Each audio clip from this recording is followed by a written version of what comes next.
Revenue, అటవీ శాఖల సమన్వయ లోపంతో తాము బలవుతున్నామని క్వారీ యజమానులు ఆవేదన వ్యక్తం చేశారు.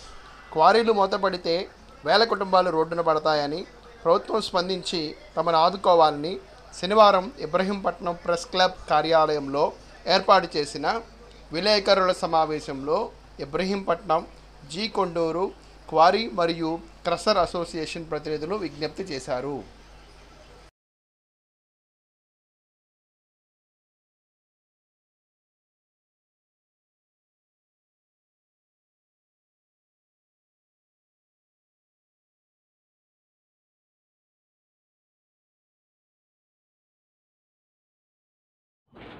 నమస్కారం అండి. ఈరోజు ఈ ప్రెస్ మీట్కి వచ్చిన ప్రెస్ సోదరులందరికీ ముందుగా మా ధన్యవాదాలు. మేము జీ కొండూరు మండలం, ఇబ్రహీంపట్నం మండలం క్వారీ క్రషర్స్ ఓనర్స్ అసోసియేషన్ తరఫు నుంచి ఈరోజు మా విన్నపాలు కొన్ని ప్రపంచానికి తెలియటం కోసం మేము వచ్చామండి ఇక్కడికి మీ ముందుకి. ఫస్ట్ థింగ్, రీసెంట్ టైమ్స్లో మాకు వచ్చిన మెయిన్ ప్రాబ్లమ్స్ అంటే ప్రతిసారి ప్రభుత్వాలు మారినప్పుడు కానీ, ఏదన్నా కొత్త చట్టాలు వచ్చినప్పుడు కానీ అన్నెసరీగా లేనిపోని అభియోగాలు మా మీద రావటము, మేము క్వారీయింగ్ అక్రమంగా చేస్తామని అవన్నీ ఏవో రకరకాలైన అభియోగాలు వేస్తున్నారు. అసలు ఈ పర్టికులర్ ఏరియా యొక్క హిస్టరీ మేము చెప్తుంటే, జీ కొండూరు మండలం, ఇబ్రహీంపట్నం మండలంలో ఉన్న క్వారీలన్నిటి కూడా గత 40-45 ఇయర్స్ నుంచి జరుగుతున్న క్వారీయింగ్ అండి. ఒక క్వారీ, ఒక క్రషర్ పెట్టాలంటే దానికి revenue department, mines department, forest department, pollution department, local సిఆర్డిఏను, హెచ్ఎండిఏను, వాటెవర్ ఏదైతే డిపార్ట్మెంట్స్ ఉన్నాయో అన్ని పర్మిషన్స్ వస్తేనే మేము క్వారీలు పెట్టగలుగుతాము. క్వారీలు రెగ్యులర్గా రన్ చేయడానికి కూడా మాకు మైన్స్ డిపార్ట్మెంట్ నుంచి మేము డెడ్ రెంట్లు కడతాము, రెవెన్యూ జనరేట్ చేస్తాం, స్టేట్స్కి రెవెన్యూ జనరేట్ చేస్తాం, ఆ మండలానికి కూడా. ఇవన్నీ ప్రాసెస్లో పద్ధతి ప్రకారం చేసుకుంటేనే మేము ఆపరేట్ చేయగలుగుతాం. This is an industry. ఈ ఇండస్ట్రీని బేస్ చేసుకుని ఈ పర్టికులర్ ఏరియాలో దగ్గర 10,000 మంది బతుకుతున్నారండి, డైరెక్ట్గా కానీ ఇండైరెక్ట్గా కానీ. రీసెంట్ టైమ్స్లో వచ్చిన ప్రాబ్లమ్స్ ఏంటంటే, ఈ గత 3-4 సంవత్సరాల నుంచి వచ్చిన ప్రాబ్లమ్స్ ఏంటంటే, మా ఏరియాలో ఫారెస్ట్ వాళ్ళు అభియోగించేది ఏంటంటే, మేము చేస్తున్న క్వారీయింగ్ ఏరియాని ఫారెస్ట్ ఏరియాగా వాళ్ళు భావించి అది ఫారెస్ట్గా క్లెయిమ్ చేసి మమ్మల్ని మాకు నోటీసులు పంపించడం కానీ, మేము దాన్ని కౌంటర్గా ఫైల్ చేయడం కానీ, రకరకాల బ్యాక్ అండ్ ఫోర్త్ జరుగుతూ వచ్చిందండి. దీనికి అసలు రూట్ కాజ్ ఏంట్రా బాబు అని మేము, మాకు ప్రశాంతంగా సాగుతున్నాయి, 40 సంవత్సరాల నుంచి బాగా సాగుతుంది, సడన్గా ఏంట్రా ఈ కొత్తగా వచ్చిందని మేము దాని మీద స్టార్ట్ చేస్తే, ఒకరోజు అకస్మాత్తుగా విజిలెన్స్ వాళ్ళకి కంప్లైంట్ ఇవ్వడం స్టార్ట్ చేశారు. కంప్లైంట్ ఇచ్చి ఇది మొత్తం అక్రమ మైనింగ్, దీన్ని ఆపాలని చెప్తే విజిలెన్స్ వాళ్ళు వచ్చారు మా దగ్గరికి. ఆ రోజు ఇప్పటి ఎస్పీ రవీంద్రబాబు గారు, ఆ రోజు విజిలెన్స్ ఎస్పీ గారు, ఆయన ఆధ్వర్యంలో ఒక దగ్గర 100 మంది government officials, all departments including survey settlement, mines, forest, revenue department అందరూ వచ్చి దాని గురించి ఒక డీటెయిల్డ్ రిపోర్ట్ ఇచ్చారండి. అసలు ఫారెస్ట్ ఎక్కడుంది, కొండపల్లి రిజర్వ్ ఫారెస్ట్ ఎక్కడుంది, కొండపల్లి రిజర్వ్ ఫారెస్ట్కి బౌండరీస్ ఎక్కడున్నాయి, జీ కొండూరు లోయా విలేజ్ బౌండరీస్ ఎక్కడున్నాయి, కడియంపోతరం విలేజ్ బౌండరీస్ ఎక్కడున్నాయని మొత్తం రాసి దాన్ని ఫారెస్ట్ వాళ్ళు కూడా చూపించినట్టుగా చూపించి, దాని యొక్క రిపోర్టు, ఎవరెవరు ఆఫీసర్స్ వచ్చారో వారి సంతకాలు, ఇంక్లూడింగ్ లాటిట్యూడ్, లాంగిట్యూడ్ అన్ని డీటెయిల్గా ఇచ్చి రిపోర్ట్ ఇచ్చారండి. దీని తర్వాత సబ్సిక్వెంట్గా ఏం తెలియకపోతుంది, ఎవ్రీ 30 ఇయర్స్కి ఒకసారి ఆర్ఎస్ఆర్ క్లాసిఫికేషన్స్, భూమి యొక్క స్వభావం అన్నీ అప్డేట్ చేసుకోవాల్సిన ప్రాసెస్ మన రెవెన్యూ రికార్డ్స్లో ఉందండి. అది ఎవ్రీ 30 ఇయర్స్ కాదు కదా, మన ఇండిపెండెన్స్ వచ్చిన దగ్గర నుంచి ఈరోజు వరకు జరగలేదండి. అది జరగకపోవటం వల్ల దాని తర్వాత వేరే డిపార్ట్మెంట్స్ యొక్క చట్టాలు వాళ్ళ పర్టికులర్ కేసెస్ మీద జరిగిన ఇష్యూస్ వల్ల అది మా దానికి ఇండైరెక్ట్గా ఎంప్లాయ్ అవ్వటం వల్ల మేము ఎఫెక్ట్ అవుతున్నాం.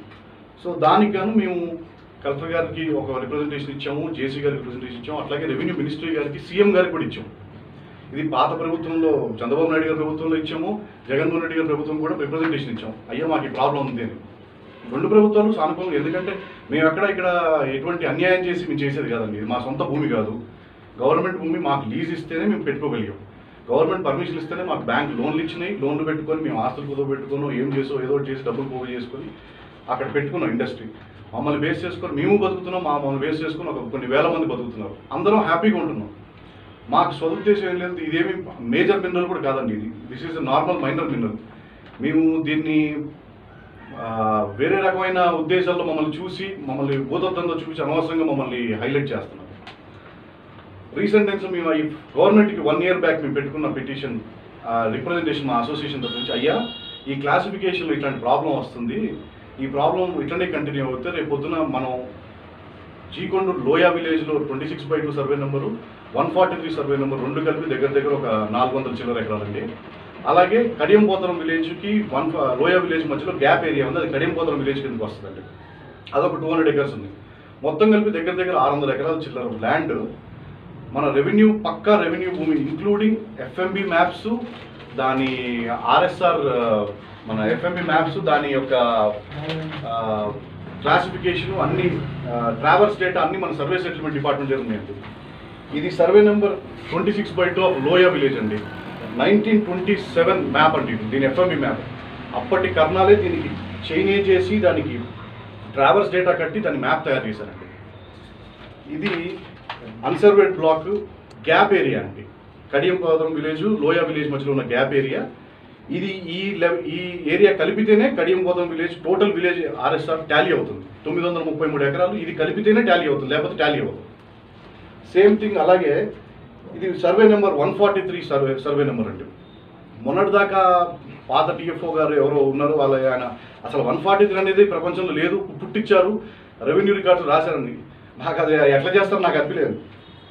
1943 అప్పటి కలెక్టర్ కోకనాడ గారు సంతకం పెట్టి, అప్పుడు సర్వే సెటిల్మెంట్ ఆఫీసర్ అయినా దాని సంతకం, దాని ట్రావర్స్ డేటా ఇవన్నీ మన మచిలీపట్నం సర్వే సెటిల్మెంట్ డిపార్ట్మెంట్లో మేము ఐడెంటిఫై చేయగలిగిన మ్యాప్స్ అండి.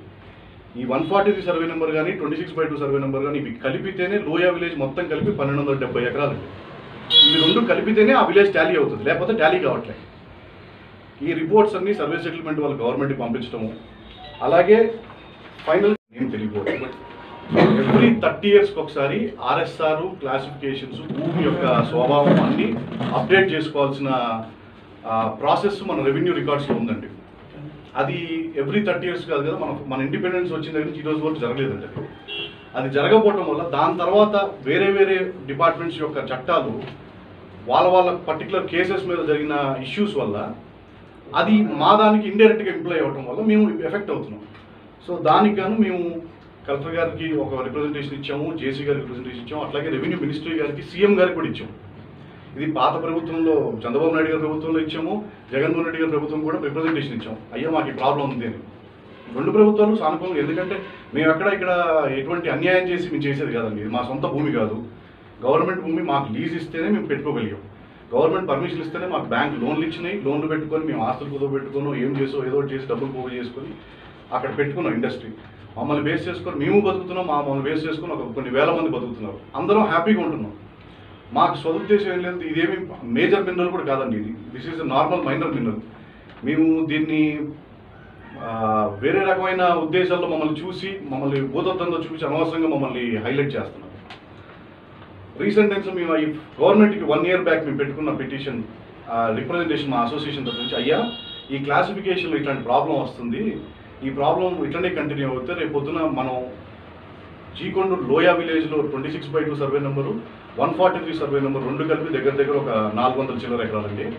అలాగే కడియంపోతరం విలేజ్కి లోయా విలేజ్ మధ్యలో గ్యాప్ ఏరియా ఉంది, అది కడియంపోతరం విలేజ్ కిందకి వస్తుందండి. అదొక 200 acres ఉంది. మొత్తం కలిపి దగ్గర 600 ఎకరాల చిల్లర ల్యాండ్ మన రెవెన్యూ పక్కా రెవెన్యూ భూమి, ఇంక్లూడింగ్ ఎఫ్ఎంబి మ్యాప్స్, దాని ఆర్ఎస్ఆర్ మన ఎఫ్ఎంబి మ్యాప్స్, దాని యొక్క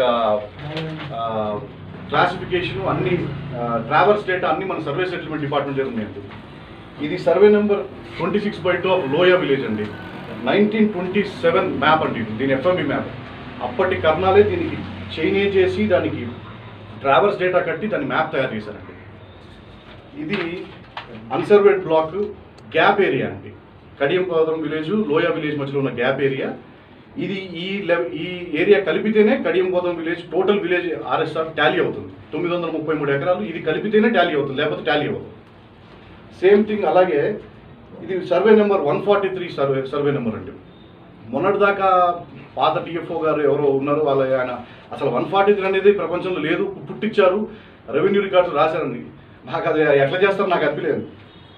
1943 అప్పటి కలెక్టర్ కోకనాడ గారు సంతకం పెట్టి అప్పుడు సర్వే సెటిల్మెంట్ ఆఫీసర్ అయినా దాని సంతకం, దాని ట్రావెల్స్ డేటా ఇవన్నీ మన మచిలీపట్నం సర్వే సెటిల్మెంట్ డిపార్ట్మెంట్లో మేము ఐడెంటిఫై చేయగలిగిన మ్యాప్స్ అండి.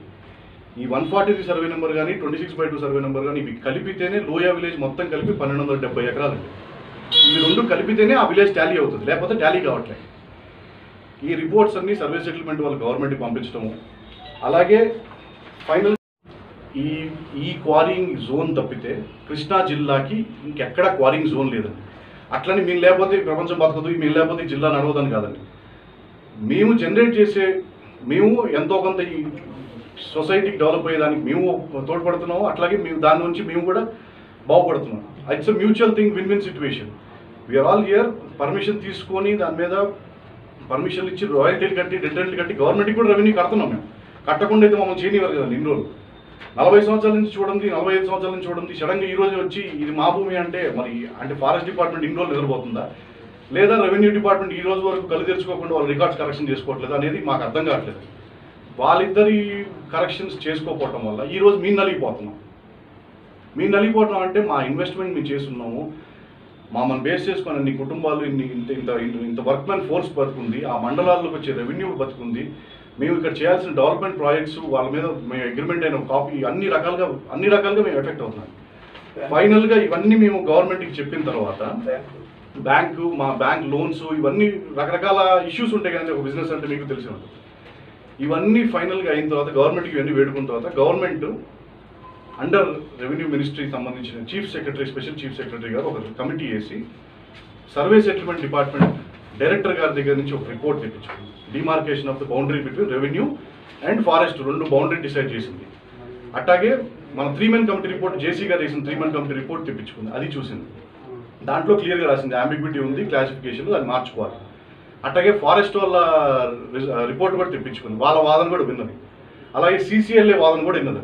అన్నీ విని అసలు దీని రూట్ కాజ్ అనేది ఆ క్లాసిఫికేషన్ మనం చేంజ్ చేసుకోవడం వల్ల వచ్చిందని రీసెంట్గా 10వ తారీఖు 10వ నెల 2019 సంవత్సరంలో ఒక ఆర్డర్ ఇచ్చిందండి. ఇవన్నీ సూక్ష్మంగా పరీక్షించిన తర్వాత దీన్ని ఇమీడియట్గా క్లాసిఫికేషన్ అనేది కలెక్టర్ గారికి మన జేసీ గారికి ఆర్డర్ ఇచ్చిందండి, డైరెక్షన్ చేస్తూ ఈ క్లాసిఫికేషన్ మార్చండి, దాన్ని కొండపురంలో కనిపెట్టండి. అట్లాగే గ్యాప్ ఏరియా ఏదైతే ఆ కడియంపోతం విలేజ్ ఉందో దాన్ని last survey number of the village తర్వాత ఉండే survey number 96 survey number propose చేస్తూ ఆర్డర్స్ ఇచ్చిందండి. ఇది ప్రాసెస్ జరుగుతున్న మధ్యలోనే మధ్యలో జరిగిన సంఘటనలు మీ అందరికీ వినే ఉంటారు. అక్కడ ఏదో గ్రావెల్తో వేరనో అదితో వేరో ఇదితో వేరో రకరకాల. సార్ ఎవరు గ్రావెల్తో వేరో మాకు తెలియదు. మేము మా పని మేము చేసుకుంటున్నాం. ఎవ్రీ మంత్ మేము కట్టాల్సిన పర్మిట్లు కానీ రాయల్టీలు కానీ GPSలు కానీ అన్ని రకాలుగా చేసి పర్మిట్లు మేము డబ్బులు కడితేనే ఆ రోజు బండి బయటికి కదులుతుందండి. మరి ఈ కొత్తగా వచ్చిన గవర్నమెంట్ కానీ పాత గవర్నమెంట్ కానీ అసలు సిస్టమ్ మారిపోయిందండి. పాత పద్ధతిలో 40 ఏళ్ల క్రితం ఉన్న మైనింగ్ సిస్టమ్ మారిపోయింది. ఇప్పుడు అంతా పర్ఫెక్ట్ అకౌంటబిలిటీ ఉంది. ఇంత అకౌంటబిలిటీ ఉన్నప్పుడు ఎటువంటి మేము తప్పుదోవలు వెళ్ళేదానికి ఛాన్స్ లేదు. తప్పుదోవలు ఇన్ని సంవత్సరాలు ఇంత పెద్ద ఏరియా మైనింగ్ జరగడం అనేది నాట్ పాసిబుల్. అది ప్రాక్టికల్గా నాట్ పాసిబుల్ అండి. మనమేమి అరాచకం చేయట్లేదు ఇక్కడ. దీనికి మా కంక్లూజన్ ఏంటంటే దయచేసి రెవెన్యూ డిపార్ట్మెంట్ కానీ ఫారెస్ట్ డిపార్ట్మెంట్ కానీ మన డిస్ట్రిక్ట్ కలెక్టర్ గారు కానీ మన ఎమ్మెల్యే గారు కానీ రెవెన్యూ మినిస్ట్రీ కానీ సీఎం గారు కానీ మేము వేడుకునేది ఏంటంటే దయచేసి దీని మీద ఒక సీరియస్ యాక్షన్ తీసుకొని మన రెవెన్యూ భూమి 700 ఎకరాల దగ్గర ఉన్నదాన్ని మనం కాపాడుకోకపోతే రోజువారీ మనం పేదలకి ఇళ్ల స్థలాలు కానీ మంచి హాస్పిటల్స్ కానీ అన్ని సంక్షేమ పదాలకి ఏం చేయాలన్నా కానీ ల్యాండ్ కావాలంటే మనం బయట ల్యాండ్ లేక కొనుక్కుంటున్నాం. వేరే అవుట్ సోర్స్ నుంచి గవర్నమెంట్ కొనాల్సిన పరిస్థితి వస్తుంది, ల్యాండ్ షార్టేజ్ ఉండడం. అక్కడెక్కడో మనం కొనుక్కుంటే ఉన్న ల్యాండ్ మన కరెక్షన్స్ చేసుకోకపోవడం వల్ల ఈరోజు మన ల్యాండ్ హక్కు కోల్పోతున్నాం. దానివల్ల ఇండైరెక్ట్గా మాకెంత లాసో డైరెక్ట్గా స్టేట్కి తన సొంత ప్రాపర్టీ పోయినట్టే కదండి. రోడ్ వైడింగ్లో పోయినట్టు అసలు ఏమీ చూసుకోకుండా ఉన్నపోవటం ఇది ప్రాపర్టీ పోతుంది. సో ఇప్పటికైనా దయచేసి మమ్మల్ని అర్థం చేసుకొని దీన్ని క్లియర్గా ఒకసారి చూసి మా వాదన మా బాధ మీకు చెప్తామనే ఉద్దేశంతో ఈరోజు మీ ప్రెస్ మీట్ పెట్టి మీ అందరికీ చెప్దాం అనుకుంటున్నామండి. దయచేసి తప్పుగా భావించొద్దు ప్లీజ్. మా సైడ్ నుంచి ఎటువంటి హెల్ప్ కావాలన్నా ఎటువంటి ఇన్ఫర్మేషన్ కావాలన్నా we are willing to give it you. That's it అండి.